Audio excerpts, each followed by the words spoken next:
E estamos de volta com o Estúdio 360 e teremos hoje o primeiro quadro, Estúdio 360 Inovação desse ano.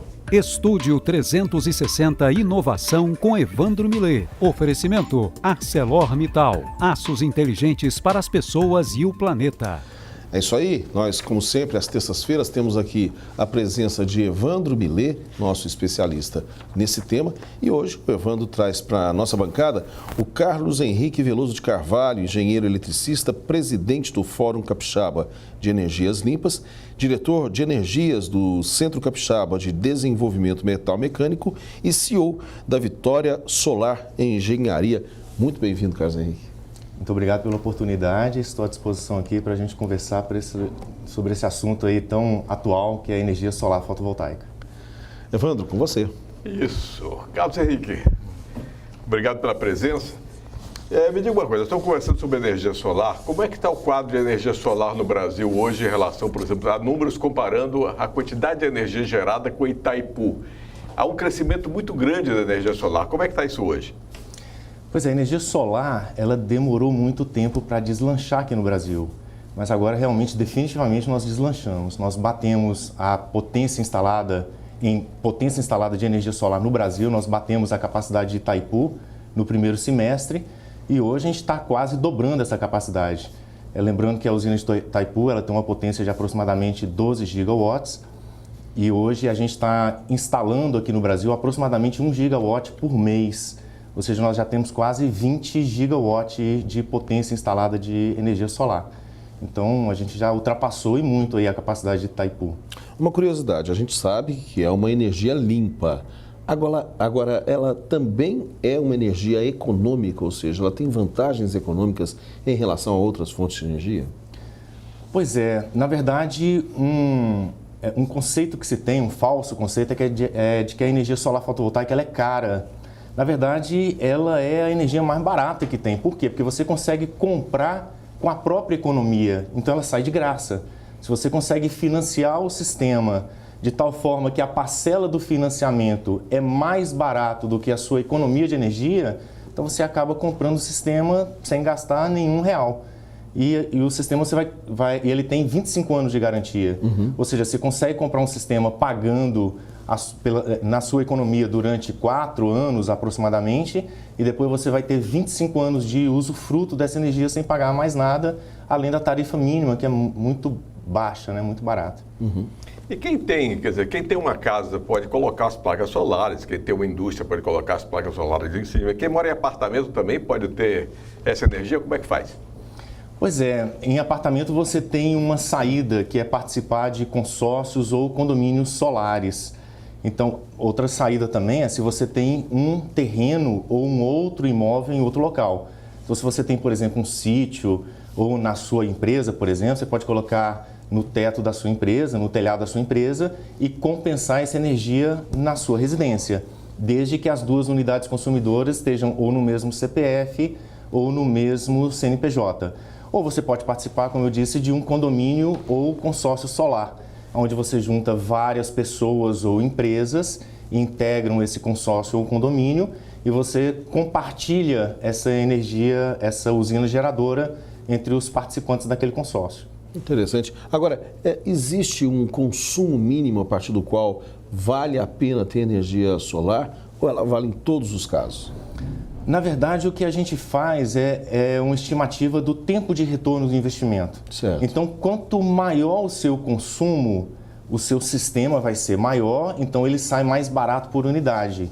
Então, quando você tem um consumo muito baixo, R$150, R$200 por mês, acaba que o retorno do investimento é muito longo. Às vezes ele pode chegar a 8 anos, por exemplo. E quando você tem um sistema maior, como o seu sistema ele é maior, ele acaba saindo mais barato por unidade. Então, seu retorno do investimento ele é menor. Ou seja, sempre é viável, mas às vezes um sistema pequeno, o retorno do investimento vai demorar tanto tempo que não vale a pena, que não vale a pena você colocar. Mas digamos assim que a partir de uns R$250 de consumo mensal já vale muito a pena você colocar. E lembrando, como eu disse, que você pode fazer financiamento, né? Então você consegue financiar de tal forma que a sua parcela fique mais barata que a sua economia. Agora, desculpe, Evandro, só para a gente concluir nessa área de moradia, pelo menos para ter mais uma informação a respeito dela, é cada vez maior também o número de edifícios que estão sendo construídos agora aproveitando energia solar. É uma realidade isso? Então, nós temos um problema que é o seguinte, os prédios que já estão construídos, eles não foram pensados em energia solar. A energia solar, na verdade, ela se tornou uma realidade no Brasil a partir de 2012. E somente a partir de 2015, com a Resolução 687, que é uma evolução da Resolução 482, ela permitiu a criação de condomínios e consórcios solares. Então, somente a partir de 2015 que realmente nós começamos a alavancar o sistema de energia solar. Então, os prédios, eles não foram pensados em energia solar. Então, muitas vezes, quando a gente vai fazer um orçamento para um prédio, você vê que a área de telhado é muito pequena, ela não está virada para o norte, tem sombreamento da caixa d'água ou da casa de máquinas. Então, normalmente, os prédios verticais, eles não são bons, não são adequados para a instalação de energia solar. Mas e aqueles que estão sendo construídos agora, os novos prédios, as novas plantas, já há essa preocupação em relação a isso? Sem dúvida. Todos os arquitetos, engenheiros, eles já pensam sempre na instalação de energia solar, porque realmente não faz sentido você desperdiçar o telhado.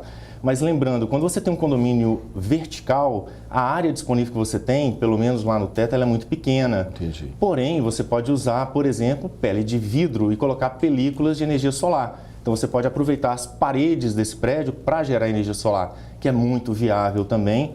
E já existem muitos prédios aí no mundo inteiro, aqui no Brasil também, que já utilizam essa tecnologia. Inclusive, tem uma empresa, uma fabricante no Brasil, aqui em Belo Horizonte, chamada Sunil, que é espetacular. Eles inventaram, patente da própria empresa, é uma película de energia solar que você aplica sobre o vidro e aí você pode colocar em fachadas de prédio, por exemplo. Que interessante. É interessante isso.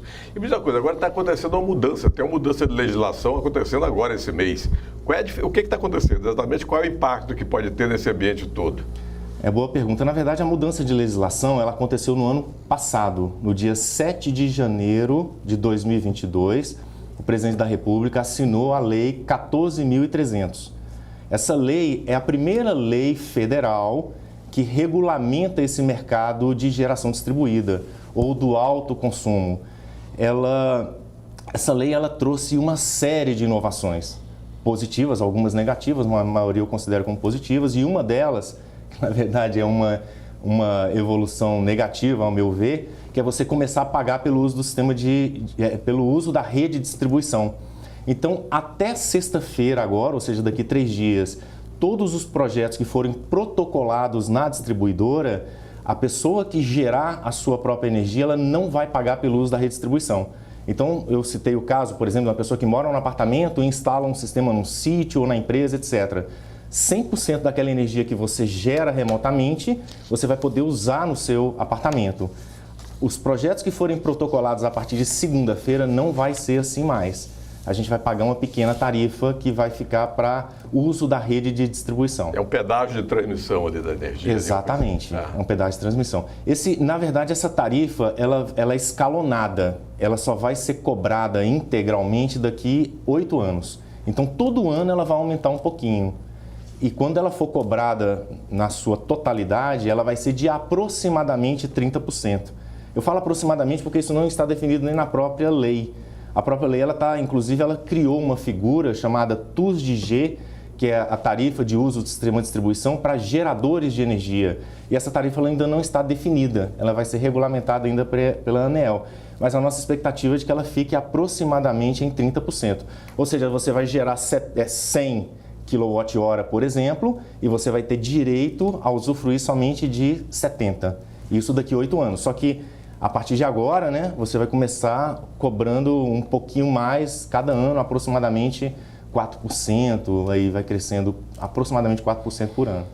A gente vai continuar falando a respeito desse assunto, dessa conversa que nós estamos tendo aqui com Carlos Henrique Veloso de Carvalho. Nós vamos para um intervalo rápido e daqui a pouco a gente volta.